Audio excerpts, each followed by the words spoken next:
19 জুলাই জাতীয় সমাবেশকে কেন্দ্র করে হাতিয়ার প্রার্থী মাহফুজুল হকের দায়িত্বে থাকা শাহবাগ পশ্চিম এর দায়িত্বশীল সমাবেশ অনুষ্ঠিত। আপনার দাঁতের যে কোনো সমস্যার সমাধান পেয়ে যাবেন আধুনিক ডেন্টাল কেয়ারে। আগামী 19 জুলাই সোহরাওয়ার্দী উদ্যানে বাংলাদেশ জামায়াতে ইসলামীর আয়োজিত জাতীয় সমাবেশ বাস্তবায়নের লক্ষ্যে শাহবাগ পশ্চিম থানার ইউনিট এর দায়িত্বশীল সমাবেশ অনুষ্ঠিত হয়।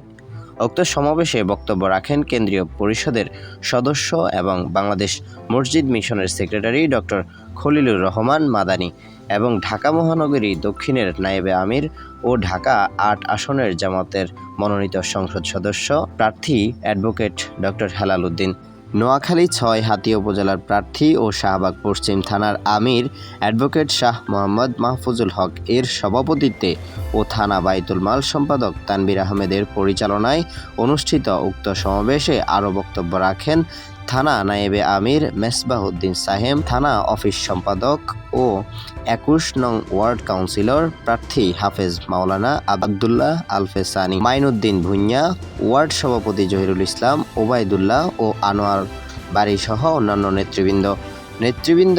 19 জুলাইয়ের জাতীয় সমাবেশ বাস্তবায়নে স্বাগতিক থানা হিসেবে শাহবাগ পশ্চিম থানাকে সর্বোচ্চ উপস্থিতি নিশ্চিত করার পাশাপাশি উক্ত সমাবেশকে বাস্তবায়নে ঐতিহাসিক ভূমিকা পালন করার আহ্বান জানান।